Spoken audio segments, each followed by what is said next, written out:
Welcome to Open House, the real estate and mortgage show on News Talk 580 CFRA. With Frank Napolitano and Paul Rushforth, here is Steve Gregory. Well, the gang's all here, ladies and gentlemen. Gang is here, Steve's here, Greg's here, and Frank's here, thank God. Hello, friends. It's Jim Nance. Yeah. What's the other saying they say in the Masters? Tradition unlike any other? Yes. Me buying breakfast. Oh, it's relative to this show, too. Here we go. Hello, Boy, so Iceland didn't do much for your sense of humor then, huh? Sure it did. I'll tell you what Iceland did do for him, though. It took him away from the show, and what a great show last week. Wasn't it awesome? It was so amazing. Yeah. I had so many people say it was so refreshing having someone with brains talk about mortgages, you know? Thank you. Because there's no brains talking about real estate, so they talking about right. I'm quick with the comeback. Easy. You're pumped today. You missed this last week, didn't you? I'm witty. I was listening actually.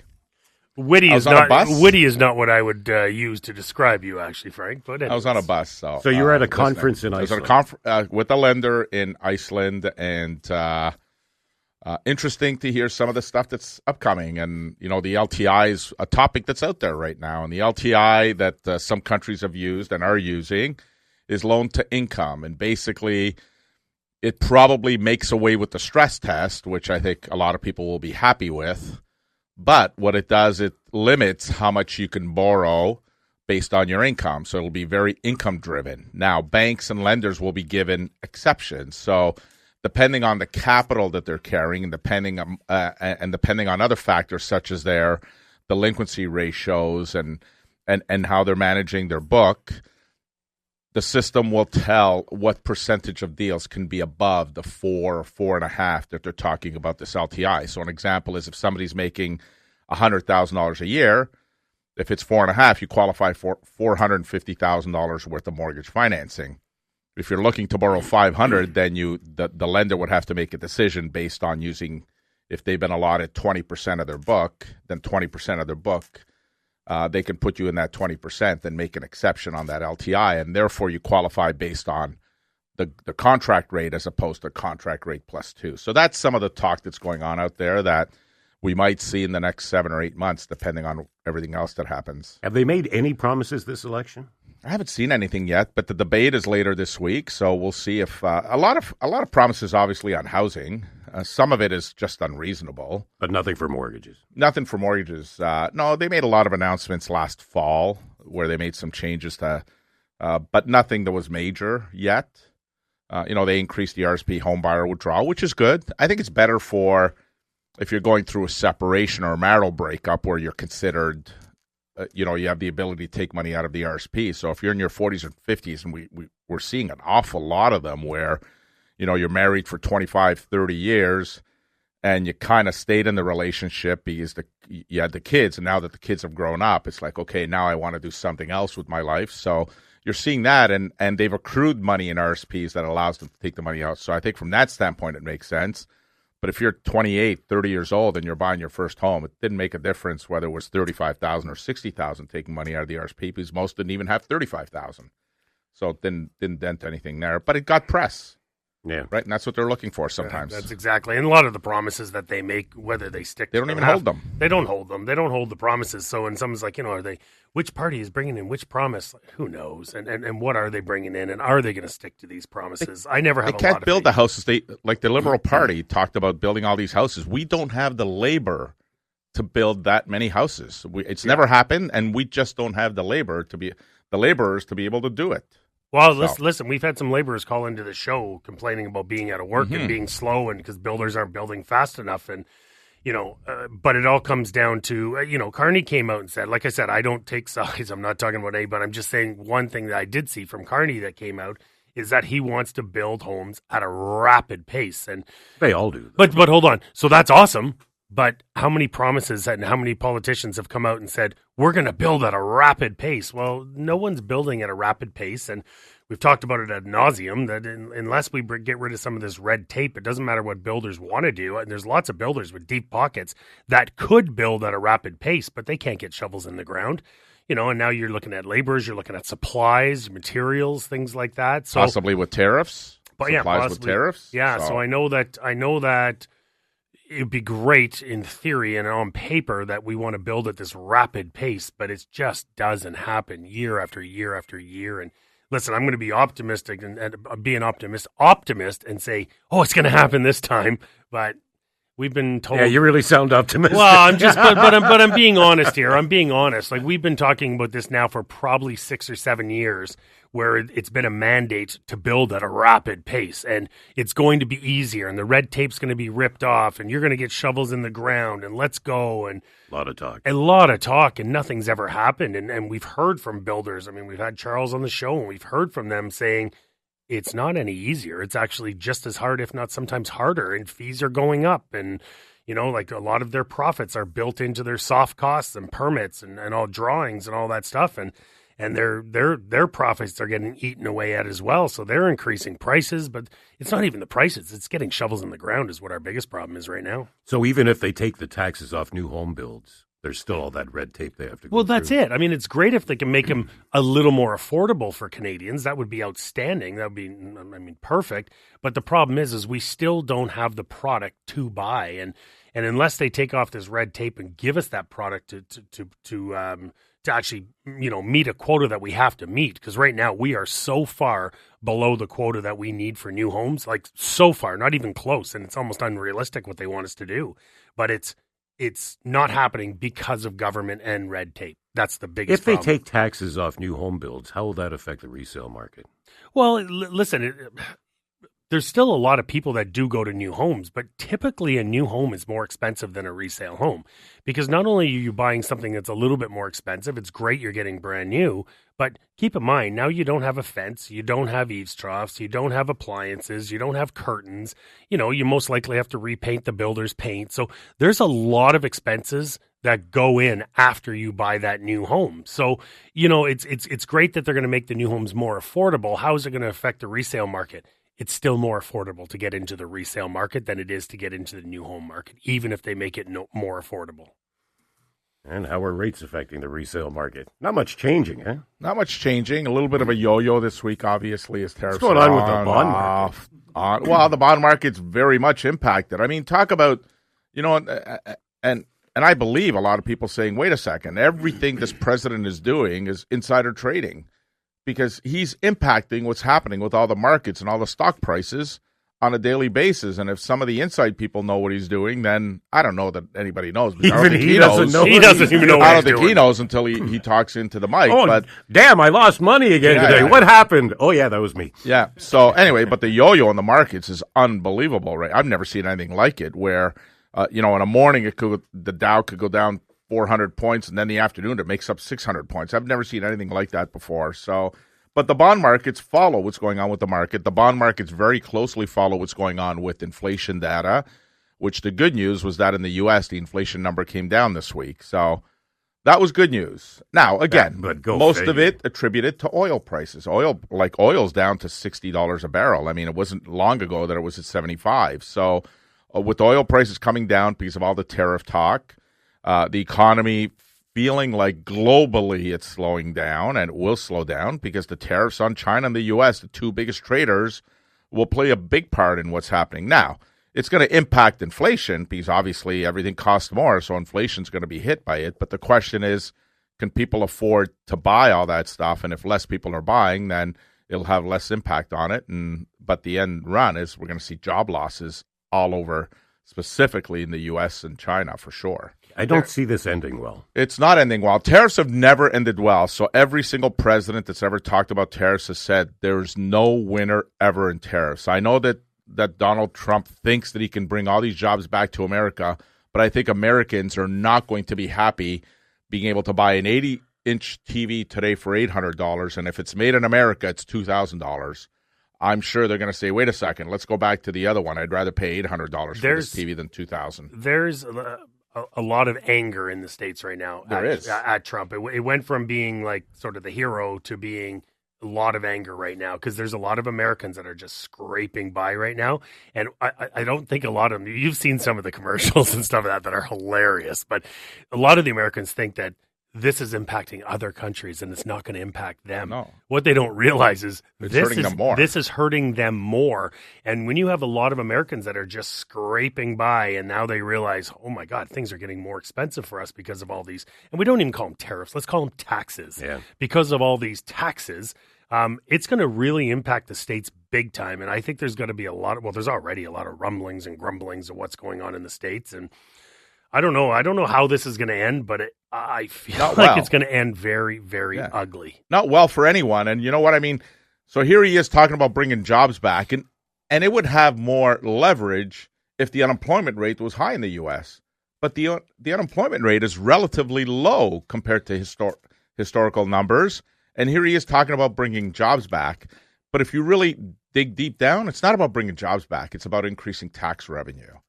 Because the more jobs there are, the more expensive everything else, the more tax revenue they make. So really it comes down to they're just looking to generate more tax revenue because their deficit is unattainable right now. Like their deficit is getting worse by the day.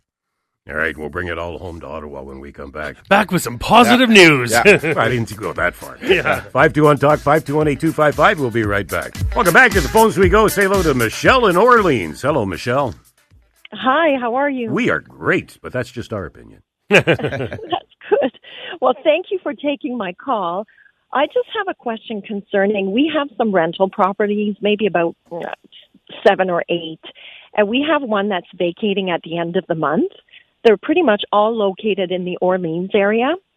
So we've got one that's going to be available, and we're wondering if we should furnish it and rent it. We've never done this. If we should rent it furnished. Absolutely not.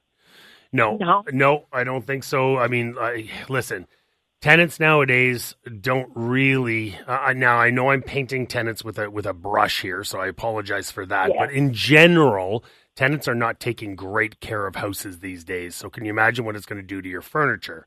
And most people, when you bring in furniture, a lot of times you do that for short-term rentals. You know, people who are in between houses or, you know, diplomats, embassies, things like that you're doing more of a short-term rental. So I would not be furnishing it. Have you had some requests for furnished? No, and that's what we were wondering. Should we put it out there with some realtors to see if there's demand? Like I thought perhaps if people are looking for a home temporarily short-term after a flood or a fire, there might be a market out there for that. There is 100% a market out there for that, especially people between homes who have bought a new home. It's not ready yet, but they want to sell their house in a certain market, and so they're between homes. So there's definitely a market for that, but do you really want to get into the short-term rental game? Because keep in mind, you know, you're going to get this place ready, you're going to paint it, it's going to be beautiful, and then people are going to go in there for 2, 3, 4 months. Guess what? You're now repainting, getting it ready again.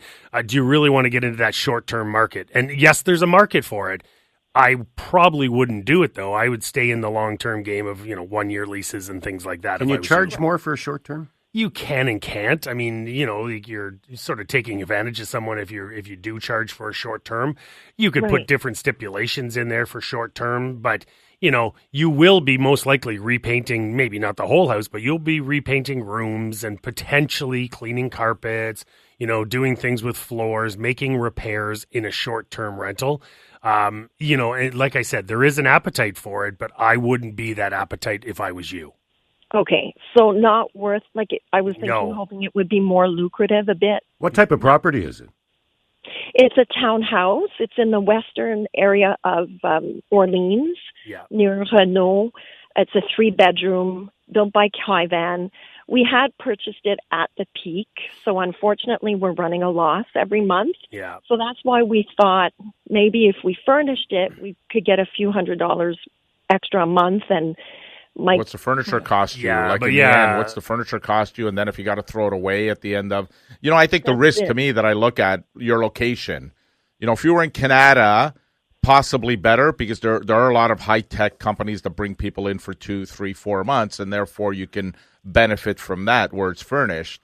Or hockey players. I had a friend of mine that used to rent it out to the hockey players who would come up and be called up for a month, and they would pay a premium, you know, instead of $2,000 furnished, it was $3,500, which to them is pocket change. Yeah. But I think in Orleans, it's a much tougher sell in the Orleans area. I personally wouldn't do it because you're now putting more things in the hands of the tenant, and they're already painting with a brush again. They're already ruining floors and carpets and paint and all this kind of stuff, and now you're giving them a couch and a bed and end tables and all that kind of stuff. It's just a recipe for disaster, and yes, you'll get a few more bucks. You're definitely going to get a few more bucks for a short-term rental, but I think a lot of that money is probably going to go into the repairs you're going to do as soon as they leave.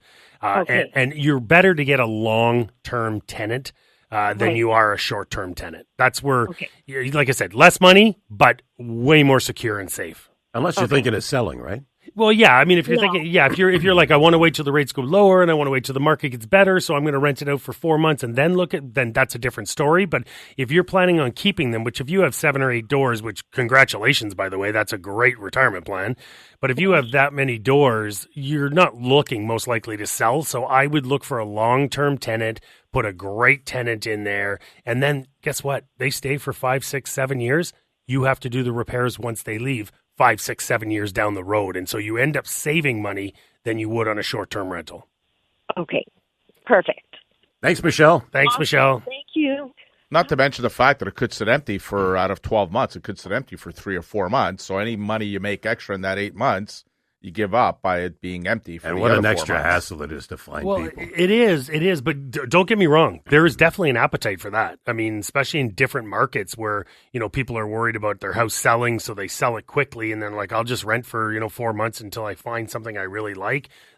So there is definitely an appetite for it. But there are people out there that do that as a business, that's all they do is short-term rentals and furnished rentals, which I wouldn't get into if you're someone like, Michelle, who's, excuse the term, but sort of the mom and pop renter. I wouldn't get into that with a short-term rental. It's just more headache. Yes, you'll make more money, but it's just going to cost you in the end with repairs. I've seen it way too often. Average rent in Ottawa now, $2,219. $2,219. Yeah. That's for something small. I mean, that's not a townhouse. Well, that's obviously. average, right? Townhouse now, a 2-bedroom apartment, $2,599. How do you save money to buy a that's house? a lot. Steve, I'm seeing basement apartments now that are being rented for $23,000, $24,000. Basement apartments. Rent is, it's funny. I read a report this week that rents are going through the roof. And then the next day I read it in something in a different publication saying rents are down. Like, first of all, rents are not down. Rents have gone through the roof. And as the market gets tougher and tougher, if it does get tougher and tougher, more people will be going to renting, looking for places. So, I mean, if you go to the outskirts, there's more people looking to rent than there are rentals. So, I mean, the rent is not going down. And yeah, when you think about that, you're looking at a basement apartment for $2,300, $2,400. I mean, we're now townhomes now in suburbia are now 26, 27, 28. We're listing some in the 3s now. So, and you still can't cash flow. Well, some are. Like, for example, if you bought it through anywhere from 4 to, beyond that, 4, 5, 6, 7, 8, 10 years ago, you're definitely cash flow positive. It's when you bought in the peak where it's a struggle to be cash flow positive. But, I'm working with a couple right now who's looking to list a duplex, and they're very nicely cash flow positive. So if you can get more doors under one roof, usually you're very solidly cash flow positive. However, you're paying more money for that unit, right? You're not spending $500-$600 for that unit unless you're going to the outskirts. If you're buying something in sort of the downtown, Golden Triangle, Little Italy, something like that, you're $1 million plus, right? Yeah. So you're spending a lot more. Yes, you're getting more in rents, but some of them are cash flow positive, which is good news. Our rental game is actually starting to come back. Our investor game, starting to come back, which is good news. Any hoops to jump through if you get a duplex? No, a duplex you can buy with minimal down payment, because as long as you're living in one of the units, it becomes a little more challenging if you're renting both units, but depends on your financial circumstances. But income is king and or queen these days. I still get clients that call me in old school traditional. You'd be able to borrow money based on the fact you had a solid net worth and great credit history. But, you've decided to slow down a little bit now. I'm only working part-time. Well, you don't have the same buying power anymore, especially when it comes to rental properties, because, again, you have to remember that the lenders will look at worst-case scenario. Worst-case scenario is, what if that property sits empty for 3 or 4 months? Are you able to make the mortgage payments? And with your income, you may not be able to make the mortgage payments. So you got to take that into account. It's not to say that there aren't lenders out there, but I can tell you the way the system is built right now with the stress test and everything else, and hopefully that changes as we move forward, is that it discriminates against people that have multiple doors right now, because it's much tougher to get financing if you have multiple properties as opposed to the way it used to be before. So that's the problem. And if you're self-employed, it's even a bigger challenge sometimes, because as self-employed people, you do everything that's by the law, by the book, and you write down your income because you're able to do write-offs and everything else that goes with it. But then you get penalized for having those write-offs, because then most lenders only use your net income instead of your gross income. I thought that was changing a bit, though. It's changing, in where some lenders will look at your bank statements, your business bank statements for 6 to 12 months and then be able to decide. But those are alternate lenders, not the traditional lenders. So now, what the system has done is forced people to go to alternate lenders, which generally speaking are about 1% more on the mortgage. So you're paying 1% more. But, it used to be that you didn't have to go to an alternate lender because common sense prevailed. And even though you showed little income, the fact that you had solid net worth, solid credit history meant something, where today you can have those two, but if your income is minimal, you're probably still not going to be able to get a mortgage. Even at our age, I can't remember when common sense prevailed. Let's not say our age. I'm a little bit younger than you two. Not for long. I'm a little bit younger. 521-TALK, 521-8255. We'll be right back. Welcome back. All right, we're voting 2 weeks Monday. That's true. How long after a federal election does it generally take before people get their confidence back and get back to normal? Well, first of all, we have to leave time for all the broken promises to start, right? So it'll usually take – the government always starts, right? Because when you have a new party in, things change. You might have some government workers who might lose some jobs. Maybe they'll have more jobs. I don't know. No one really knows what's going to happen, but most likely the government will constrict a little bit depending on what party gets in. So you're going to have a few job losses. You're going to have some promises that were introduced during the election that, could potentially come in quicker, but you're usually looking anyway from 2 to 3 weeks that we're going to start seeing the slowdown of the election gone. So it'll be about 2 to 3 weeks when people are now feeling more comfortable in their position, comfortable in their job. But I'm telling you right now, our market, even though the numbers show that we're down on the year 3.7%, and the average sale price is up a modest 1.7%, but the truth is, I feel like the market is hotter than what the numbers are showing right now. And it's, I know for our team, we're well above where we were last year.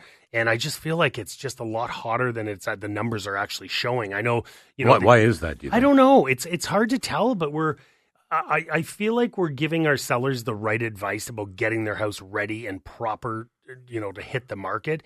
And because I find if they don't listen to us and they just hit the market and they're not prepared and it doesn't look as well as it should, it's just not selling. But we are making sure that homes are looking the way they need to look to hit the market. And I feel like some of our homes are selling in a day, 2 days, 3 days. And I look at the pictures and I'm like, okay, I can tell why that sold that quick, because it looks really, really nice and people want a finished product. So it's the photographer. It's Greg. It's definitely the photographer. But you know what it is? The only knock on Greg is sometimes we get some negative feedback saying the pictures showed nicer than it actually is. And it's true, because Greg does a really good job with his wide angle lens to show a house really, really nice. And there are some agents that will call me and they'll be like, okay, who are you using for photography? Because that house looks so nice in the pictures, and we walked into it, and it's not really nice. And so I was like, damn, Greg again. but homes that are showing well, and as I've said, we shot a video last week, and it was, people always say, is it the right time to buy? And, at the start of the year, it would have been irresponsible for me to come out and be like, yes, come buy. That would have been slimy. And so I said, listen, if your situation is solid in your job front, you feel secure in your job, then yes, it is a good time to buy, because we're seeing lots of inventory. The active listings are up 60%. We're seeing tons of opportunity in this market. The people that aren't buying are the people that are a little bit nervous to buy right now because of what's happening with tariffs in the market and dynamics like that. But if you're secure in your job and you feel very good that you're going forward, I would not hesitate on buying. There's so much selection right now. Prices, I believe, are probably as low as we're going to see in certain areas and in certain product. And I think you're going to get a great deal that we're about to, I wouldn't say we're going to take off, but we're definitely going to increase. We've seen our average sale price already up 1.7%. We might end at, 2.5%, 3.5% on the year. And if that's the case, we're in good shape, really, really good shape. But when you have lots of inventory, not as much demand right now on the product, it's a great time to buy and get something for a great price. You think summer's going to really heat up? I think summer's going to heat up, but you know what? Now I want to change that towards sellers because you're saying, okay, well, it's a great time to buy, but is it a great time to sell? And my advice has always been the same on this too. If you're priced well and you show well, it's a great time to sell because you will sell because there's a lot of buyers that can buy. But if you want to just try a number, pie in the sky number, and your home does not show well, I wouldn't recommend putting your house on the market because it's not going to sell. So you have to, more than any time that we've seen in probably a decade or two, homes have to show well and they have to be priced well. You can't say, let's try this for 3 weeks to a month. It's a biggest mistake in today's market for a seller to do that. If you believe your house is worth 7, you list it at 7, you sell it for 7, and your house will sell. Don't try 750. It just is not. You can do that when there's no listings, right? You can do it when there's no listings, but our active listings are up almost 60%. That is massive. So you have competition. So you got to show better or price better than the competition, and your house will sell. We are seeing lots of our sellers that are extremely excited about getting their homes sold in this market, and we have lots of buyers who are extremely excited about being able to see homes, put in conditions, do home inspections, and getting things for a great price. So we're in a good market. I think we're in a very, very good market, even though the numbers are showing us to be in a very average market. I think we're in a good market. Now, what happens Wednesday? Good question. That's why I'm here. Great question. It's a great question are we still because 50-50? we were 65, 70% before he announced the pause on tariffs. But what's interesting is that the pause on tariffs hit the rest of the world. There was no pause on tariffs in Canada because the initial tariffs that were put in place prior to what he calls Liberation Day, what many call Liberation Day, is 44 months away when he's no longer in office, but he calls April 2nd Liberation Day.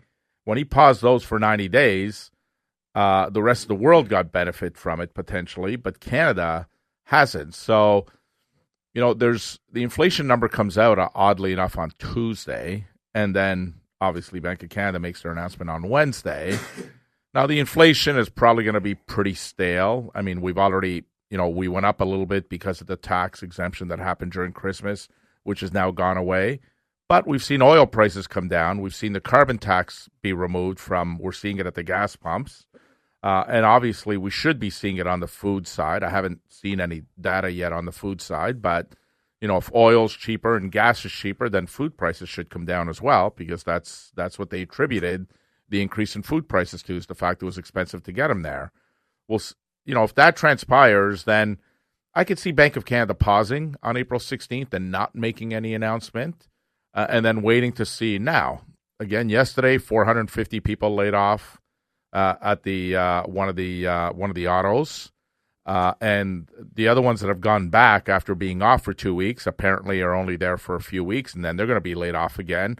So if we start to see these layoffs and the unemployment number go up, then there is a case for Bank of Canada to drop a quarter point on Wednesday. So I think it's 50-50. Can they afford to wait, though? Well, the next one's June 4th. So we got June 4th and July 30th. So June 4th is 2 months away from. Well, it's 7 weeks away, right? Yeah. So it's a while, and by then, I mean, the 90-day hold, but Canada's impacted by it right now, by the tariffs anyway. So we are going to see job losses as a result. That's why personally, I hope he does do a quarter point. I hope he does continue the trend of we're going to lower it, because we do potentially see, you're right, in 7 weeks, we could see numbers get a lot worse. Oh, a lot can change in 7 weeks. Well, a lot, right? A lot changes in a week around here. Yeah. 2 job reports and 2 inflation reports are going to come out by the time that he makes that next one. Not to mention tariffs. Not to mention tariffs, whether he changes his mind. And we may or may not have a new party. We may have new... There's lots. There's lots many for them to variables, consider. Yeah. So a quarter point would be nice. I think Canadians would welcome another 0.25% drop. I think Canadian businesses would welcome another 0.25% drop, because it might make the difference between moving forward or actually having to back off and maybe laying off some people at some of these companies. Would it spur the real estate market? Well, it will. It is going to spur the real estate market. I believe our market feels hotter than it is solely because of rates. And I think, like I mentioned earlier, if you're secure in your job, rates are coming down, and it's starting to become more affordable to buy a property now. So I do believe that we are not 100%, but we are strongly supported by the rates is what's keeping this market going and making it, in my opinion, stronger than what the numbers are reflecting right now. But in Ottawa, we're very much driven by government jobs. Yes. And there is a risk of government jobs going away, both for either party that gets in. So that's why I think there's some nervousness in Ottawa as well right now. There are some potential home buyers or potential someone that wants to move up. So therefore, we're ready to go from this house to a bigger house. But I don't know if my job is that secure just yet, even once the election is finished, because both parties have made mention of the fact that they need to cut back on the workforce that works for the government right now. So there's no surprise that the government is going to constrict. It's 100% they're going to constrict. Keep in mind, though, the government is very good at losing jobs to attrition. So these are people. These are people who are very close to retirement, and I think they get very nice packages. And some of them ask for that package. We've seen it in many jobs where you're near retirement, and if you're going to lose jobs to attrition, why not lose the jobs that are people are just about to retire? Give them the package that makes it very secure to retire for them. And I think that's where we're going to lose some jobs is to attrition. The move-ups have got to be impatient, though. They've been waiting a long time. I mean, you have a family that's growing. You can only wait so long. It's been like 5 years now. What do you mean the move-ups? Well, the people that have started a family, right? So maybe you can't afford to go from that townhouse. It used to be, prior to the pandemic, it would be you buy your townhouse, you live in it for 5-7 years, you start a family, you got one kid, your townhouse okay, 2 kids, maybe still okay. Once you get that third kid, if you're having a third kid, now you want to bump up to that single home. And that's where the challenge is, because life is so expensive. The cost of everything is so expensive that I think a lot of them have just accepted the fact, you know what, this is going to be our house, and they're not going to move up. The move-ups are easier, actually, than the move-downs. Because keep in mind, right now, a townhome and a decent, good-sized single, there's not a big gap between those. I mean, towns are pretty much in the 6s, and a fairly nice singles you can get in the 7s. It's no longer the 8s, 9s, and millions. You can get something pretty nice in the mid-7s now, so the gap is not that bad. Where it becomes hard is when someone goes to move down, because bungalows are very, very expensive,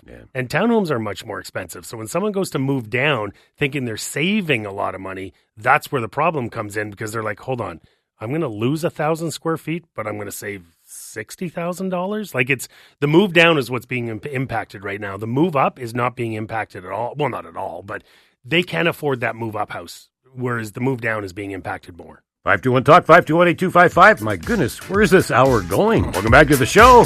Paul Rushforth here, Frank Napolitano here. Greg is here, getting ready to take pictures all over again without snow.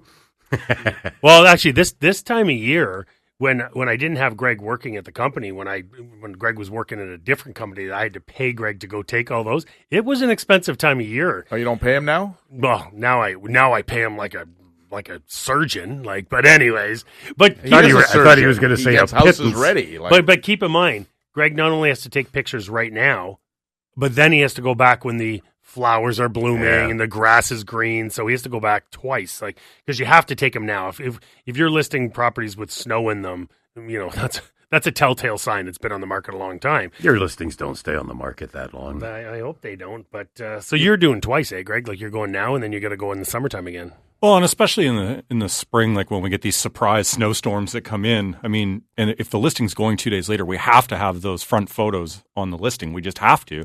So, I'm going to be doing a bunch of rounds this week coming up on all our brand new listings from last week to get rid of all the snow. You need a long distance drone that you can just sit where you are and send it to wherever. Hey, just program it with AI. I'm gonna have a Greg robot pretty soon, and this robot's gonna go out and take all the pictures, and we'll just keep the robot. And we'll let Greg go. It won't be creepy at all. Yeah.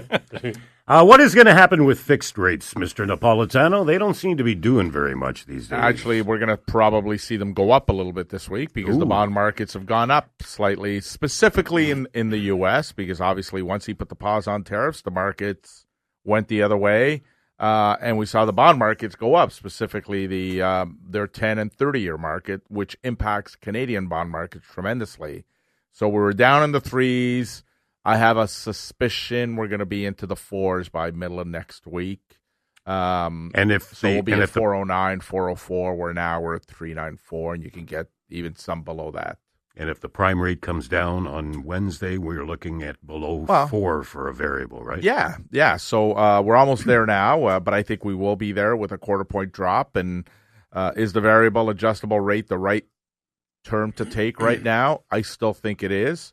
I still believe that prior to all this tariff talk, the economy was in a position where it was going to come down anyway. I think the tariffs would accelerate that tremendously, but at the end of the day, it still feels like by talking, listening to what companies are saying, seeing how tourism have pulled back, the only thing that's going to help Canada is Canadians are staying in Canada, I feel, this summer. So that'll help on the tourism side as opposed to going to the U.S. They'll stay in Canada and they'll stay home. So that'll help a lot of the local businesses, which is great. But the economy still feels like it's coming down, and we do have all these mortgage holders that have their mortgage coming up, and we're at that 5-year anniversary now, which was in April when we saw rates start to plummet, both on prime rate and on the fixed rate. So now we've got clients that are coming up for maturity that are in the 2s, so 259, 249, where 2-3 months ago they were coming up, but they were at 329. So the gap between 329 and 4%. Still there, but not as big. Now we're going from 249, 259 to 4%. So now that gap is getting a little bigger. And we're seeing more and more customers refinance their homes, re-amortize their properties a little higher so that they can manage to keep their payments very similar to what they are right now. What's the variance at now?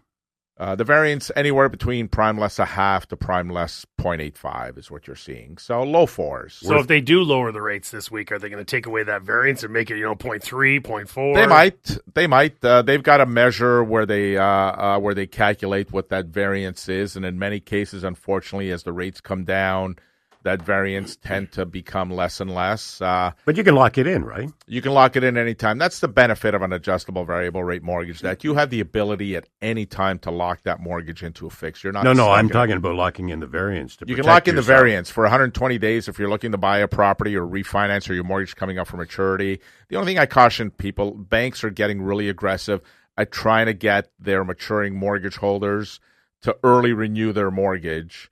And they use threats of maybe rates going up. Maybe you should do it now. But I've always said, I don't know about giving up 249 between now and August to lock in now. I want my 249 to last until August. If your bank is insisting that you're doing that, then go outside your bank and get yourself a mortgage lock somewhere else if you're worried about rates going up, so that you've got that rate guaranteed until, let's say, August 1st is your maturity date. And in the meantime, you get to carry that 2.49 from now until August 1st. Why would you give that up? No reason to give it up. All right, Paul, he's got 2 weeks of birthdays in him, so I'm going to let you go first. 2 weeks. Oh, that's right. No, I don't have any birthdays. I'm not here next week, though, so I will expect a nice happy birthday cheer to me next week. Oh, please. We will, all right. Yes. Oh, we'll toast you. I'll roast you. No birthdays for me. So I'm buying breakfast again next week. Is this your last year in your 50s? I will be turning, in 10 days, I will be turning 51, yes. You used to be so young and pretty. Well, we've been doing the show for almost 20 years, so I was in my early 30s when we started this show. I didn't have any gray hair, put it that way. Birthdays, I thought it was silver. It's platinum blonde, platinum actually. Blonde. You go with that. Yes, yeah. Thank you. Just a few birthdays, actually. Good family friend Maria Ranieri celebrating her birthday. My beautiful niece Nadia Di Rienzo celebrating her birthday. And then my South African employee and IT specialist in our company, Lionel Zeitzman, celebrating his birthday this week. And obviously Lisa. One of these is not like the others. Yeah. And Lisa, who did the show last week, thank you very much. And she had her birthday on Thursday, so happy belated 39th birthday again to nice. Lisa. Have a great week, everyone. Have a great week. Support Canadian local businesses and charities, everyone.